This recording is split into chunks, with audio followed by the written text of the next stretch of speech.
श्री गुरु ब्रह्म महिमालेख शरण। श्री गुरु ब्रह्म महिमालेख शरण। श्री गुरु ब्रह्म महिमालेख शरण।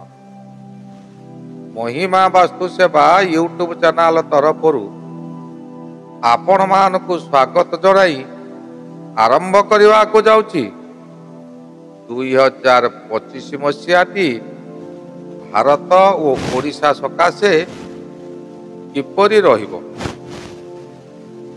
एही विषय को आलोचना करने पूर्वरु आपण मानकु मोर अनुरोध आपण माने मूलरू शेष पर्यंत शुणु। जदि आपण को भल लागिबो तेबे गोटे लाइक करिवे आउ कमेंट गोटे देबे। एबे आरंभ करिबा 2025 रो भाग्यफल। एही फल आरंभ करने पूर्वरु आपण मान को कहि रखुची जे भारतर जन्म बा ये वर्ष चलित 2025 भारत वर्षटी आरंभ होउची धनु राशि जो दिन नूतन वर्ष आरंभ होउची सेही दिन बा 31 तारीख दिन रात्रि 12 घंटा समय रे आमर रोची कौन पूर्वाषाढ़ा नक्षत्र और धनु चंद्र। से दिनर सकाळर सूर्य उदय समय रे उत्तराषाढ़ा मकर होइतिबा तले जहाँकि शरण पंचक जोग हेउछि। लग्न ठारू चतुर्थ रे रवि से दिन राति 12टा समय रे लग्न थिबो कन्या लग्न। कन्या लग्न ठारू चतुर्थ रे रवि यही वर्ष एका नुहे प्रत्येक वर्ष मध्य ताहा ही हुए। कन्या लग्न हुए और रवि ठारू चतुर्थ रे रवि थाए। चलित नूतन वर्ष रे मध्य लग्न ठारू चतुर्थ रे चंद्र रही। यही चतुर्थ रे चंद्र यहीटा सबु वर्ष रहती ना। षष्ठ रे शुक्र और शनि, सप्तम रे राहु, नवम रे बृहस्पति और एकादश रे मंगल रही। लग्न रे किंतु केतु। चलित वर्ष आरंभरू केतु ग्रह ताहार पराक्रम देखाई देव। कौन देखाइब ना बाहर शत्रु माने बारंबार धमक देवे। एही समय रे भारतर किछि व्यक्ति तांको सहित गुप्त रे हाथ मिलाइथिबे। भारत को बहु आशा देखाउथिबे किंतु आशा पूरण हेबो नाही। केतु युद्ध परिस्थिति सृष्टि कराई देव। जन्म जातक रे थिबा चंद्र ठारू तृतीय रे थिबारु शक्तिमान हेबो। बा जन्म जातकर भारतर जन्म जातकर लग्न ठारू तृतीय रे चंद्र शक्तिमान हेबो। निजे निजर रक्षा करने सहित अन्य मानक मध्य रक्षा करिबो। वर्ष जातक चतुर्थ रे चंद्र और जन्म जातक षष्ठ रे गोचर चंद्र। यही चंद्र शुक्ल पक्ष प्रतिपद होइतिबारु हीन चंद्र। या द्वारा कौन हम ना देश रे अशांति घटी। चतुर्थ चंद्र मध्य माता को बुझाए। या नारी मानकर दुर्दशा वर्ष आरंभरू ही जना जीव। गोचर हिसाब रे षष्ठ रे चंद्र थिबारु शत्रु नाश करिव। अर्थात सरकार दृढ़ हस्त रे नारी हिंसा को दमन करने को चेष्टा करिवे और सफल मध्य सरकार हेबे। आहुरी मध्य चतुर्थ गृह होची पानीपाग गृह।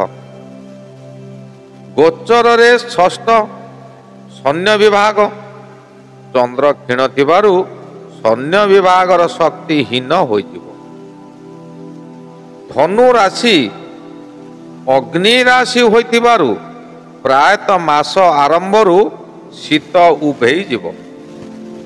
ଜାନୁଆରୀ ଶେଷ ଠାରୁ ଗରମ ଅନୁଭୂତ ହେବ, ଯାହାଦ୍ୱାରା ଅଦିନିଆ ଝଡ଼ ହେବ। ବାରମ୍ବାର ସମୁଦ୍ର ଅଶାନ୍ତ ରହିବ। 24 ଘଣ୍ଟା ମଧ୍ୟରେ ପ୍ରତ୍ୟେକ ଦିନ 24 ଘଣ୍ଟା ମଧ୍ୟରେ 2 ଥର ପାଣିପାଗ ପରିବର୍ତ୍ତନ ହେବ। ଦିନରେ ଯଦି ଥଣ୍ଡା ଅଛି ରାତିରେ ଗରମ ହେବ, ରାତିରେ ଯଦି ଥଣ୍ଡା ଅଛି ତେବେ ଦିନରେ ଗରମ ହେବ। ଏହାଦ୍ୱାରା କ'ଣ ହେବ ନା ଆମ ଶରୀରର ଭାରସାମ୍ୟ ଠିକ୍ ରହିପାରିବ ନାହିଁ। ଅଧିକାଂଶ ବ୍ୟକ୍ତି ରୋଗରେ ପଡ଼ିବେ, ରୋଗାକ୍ରାନ୍ତ ହେବେ, ନୂତନ ରୋଗ ସୃଷ୍ଟି ହେବ। ଏହା ଏହି ଜାନୁଆରୀ ଶେଷ ପାଖରୁ ଆରମ୍ଭ ହେବ, ଯାହାକି ଡାକ୍ତରମାନେ ଚିକିତ୍ସା ଠିକ୍ କରି ନ ପାରି ଭୁଲ ଚିକିତ୍ସା କରିବେ। ବହୁ ଜୀବନ ହାନି ଘଟିବ। ଷଷ୍ଠ ଗୃହରେ ଶନି ନିଜ ଗୃହରେ ଶୁକ୍ର ସହିତ ଅଛନ୍ତି। ଭାରତର ଜନ୍ମ କୁଣ୍ଡଳୀରେ ଚନ୍ଦ୍ର ସହିତ ଗୋଚରରେ ଏବେ ଅଷ୍ଟମରେ। ଭାରତର ଜନ୍ମ କୁଣ୍ଡଳୀରେ ଚନ୍ଦ୍ର ସହିତ ଶୁକ୍ର, କିନ୍ତୁ ଏବେ ଗୋଚରରେ ଅଷ୍ଟମରେ, ଯାହାକି ମଙ୍ଗଳର ଅଷ୍ଟମ ଦୃଷ୍ଟି ରାହୁଙ୍କର ଓ ଦ୍ୱିତୀୟ ଦୃଷ୍ଟିରେ ଅବସ୍ଥିତ। ଏହା ଦେଶ ସକାଶେ ବିପଦ।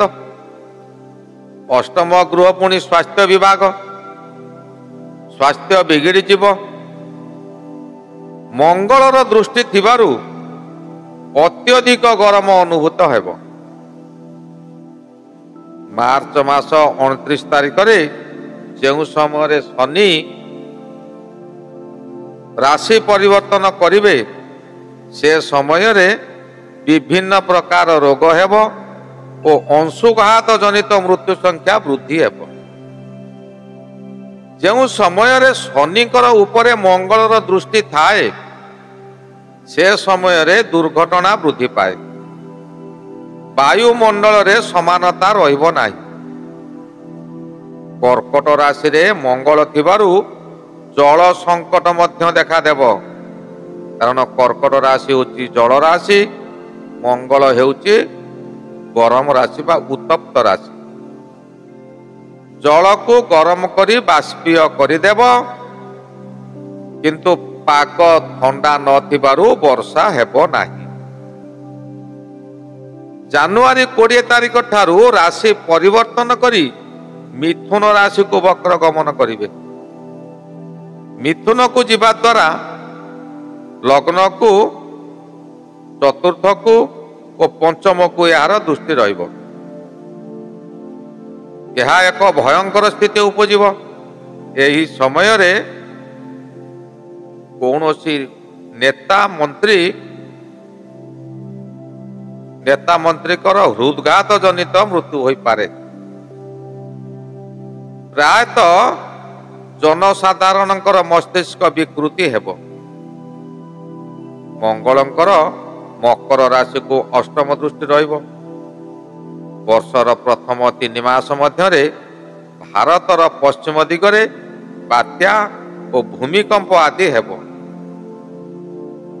ପଞ୍ଚମ ଗୃହ ଶିକ୍ଷା ଗୃହ, ଏହି ଶିକ୍ଷା ଗୃହକୁ ଅଷ୍ଟମ ଦୃଷ୍ଟି ଓ ମକର ରାଶିର ଶତ୍ରୁ ଗ୍ରହ ହେଉଛି ମଙ୍ଗଳ, ତେଣୁ ଏହା ନିଶ୍ଚିନ୍ତ ଘଟିବ।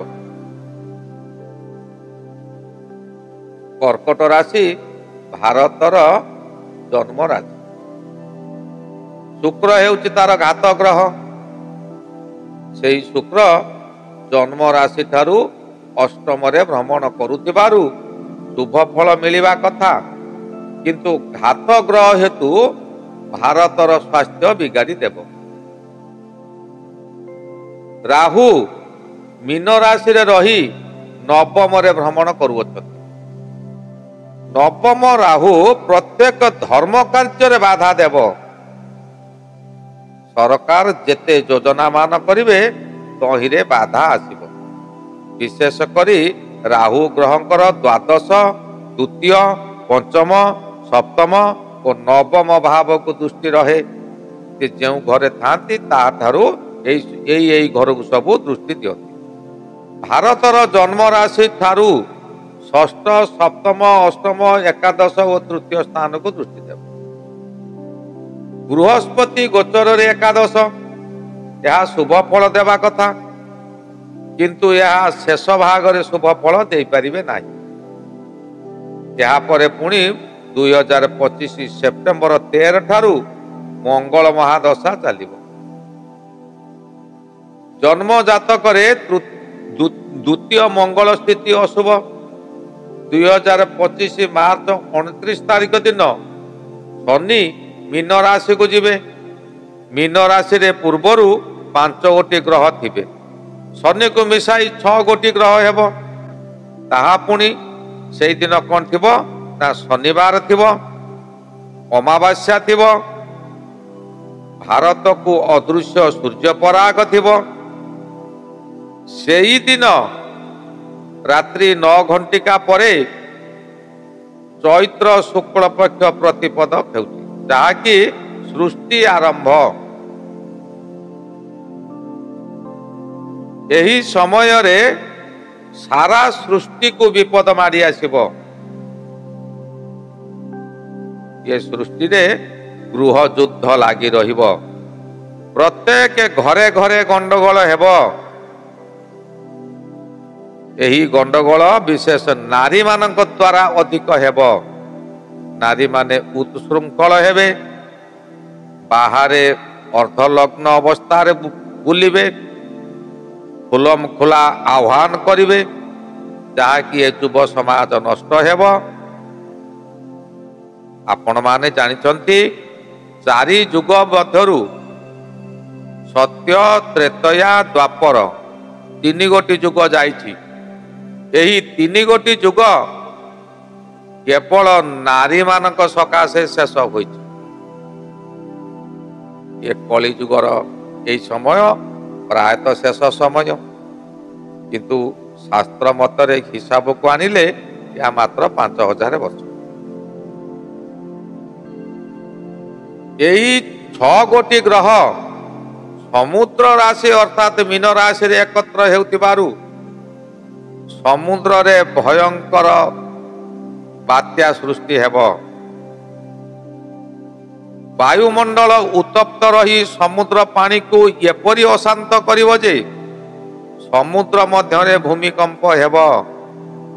ସମୁଦ୍ରର ତଳଭାଗ ଉପରକୁ ଉଠି ଆସିବ, ଯାହାଦ୍ୱାରା ସୁନାମି ସ୍ଥଳ ଭାଗକୁ ମାଡ଼ି ଆସିବ, ବହୁ ଧନ ଜୀବନ ହାନି କରାଇବ। ଏହା ଭାରତକୁ ଅଧିକ ହୋଇ ନପାରେ। ପୃଥିବୀର ଉତ୍ତର ପଶ୍ଚିମ ଦିଗରେ ନିଶ୍ଚିନ୍ତ ହେବ। ଏହି ଗଲା 2025 ମସିହା ନୂତନ ବର୍ଷରେ ଭାରତର ଆଂଶିକ ଫଳ। ଆଜି ମୁଁ ଏଇଠାରେ ରହିଲି। ପରବର୍ତ୍ତୀ ଅଧ୍ୟାୟରେ ପୁଣି ଆପଣଙ୍କ ସହିତ ଦେଖା ହେବ। ଶ୍ରୀ ଗୁରୁ ମହିମା ଅଲେଖ ଶରଣ, ଶ୍ରୀ ଗୁରୁ ମହିମା ଅଲେଖ ଶରଣ, ଶ୍ରୀ ଗୁରୁ ମହିମା ଅଲେଖ ଶରଣ ଶରଣ ଶରଣ।